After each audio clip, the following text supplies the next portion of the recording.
네, 좀 전에 보신 것처럼 기초지방정부조차도 이제 가구당 20만 원을 지원할 수 있을 만큼 마음 먹으면 얼마든지 서민에 대한 난방비 지원이 가능합니다.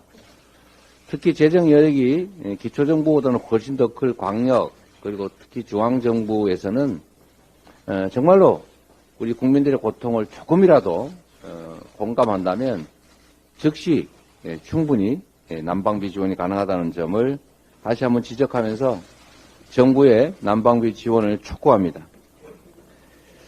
난방비 폭탄뿐만이 아닙니다. 지금 교통비 그리고 전기요금까지 가스요금까지 물가가 천정부지입니다. 국민들의 고통이 얼마나 클지 우리가 충분히 이해할 수 있습니다. 그런데도 정부 여당이 별다른 대책도 없이 1월 임시의 내내 민생법안 처리를 가로막았습니다. 사실상 정치 파업을 한 것입니다.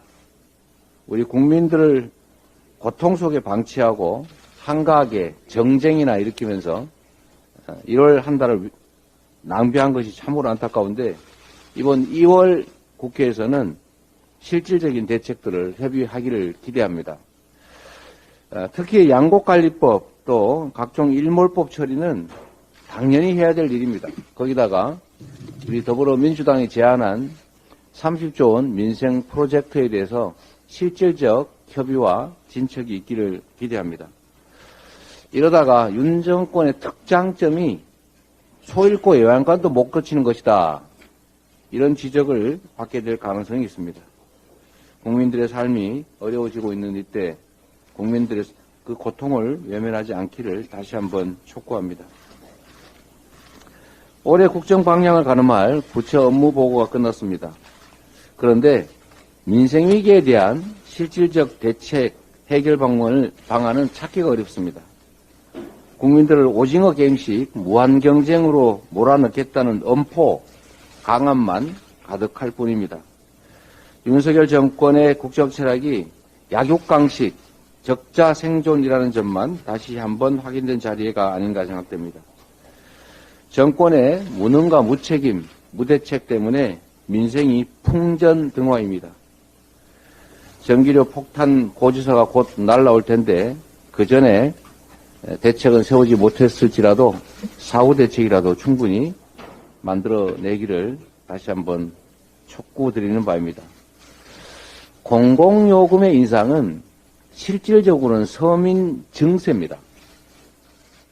우리 윤석열 정권이 부자 감세에 매달리는 그 정성에 그 열정에 10분의 1만 서민들의 관심을 쏟아도 사실 이런 문제들은 충분히 해결할 수 있다는 생각이 듭니다. 혹독한 서민 증세 결코 허용돼서는 안 된다 이 말씀이 드립니다. 참 이 얘기 또 하려니까 했던 얘기 또 하고 했던 얘기 또 하고 하는 것 같아서 참 맞득치는 않습니다만 이 외교 문제에 윤석열 정권 정말 대호각성 반성해야 됩니다. 이 언론 보도에 따르면 이 한일 관계에 강제동원 배상 문제가 계속 꼬이고 있는 것 같습니다. 전범기업이 직접 배상에 관여하지 않는 방식으로 한일 당국 간의 의견을 모으고 있다는데 결국 배상 책임을 인정하지 못하겠다는 일본 측 주장을 우리 정부가 공식적으로 인정하는 것이나 다름이 없습니다. 강제징용 피해자들을 관계 개선의 걸림돌 정도로 취급하는 정부의 인식이 결국 이런 한일 관계 외교 재앙의 원인이 되고 있습니다. 이 정권의 국적이 어딘지 의심하는 국민 일각의 지적이 전혀 근거가 없는 것이 아닙니다. 피해자에게 가해자가 책임을 지는 것이 아니라 제3자들이 돈을 모아서 일부 비용을 지어준다 해도 이 전쟁 범죄라고 하는 것을 덮을 수도 없고 국민도 그리고 역사도 납득하지 않을 것입니다.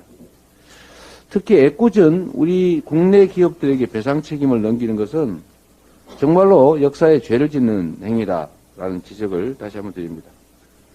가해자의 진솔한 사죄 그리고 피해자의 동의, 합당한 법적 배상이 문제 해결의 유일한 길이라는 점을 다시 한번 지적하면서 정부 여당의 각성을 촉구합니다. 이상입니다.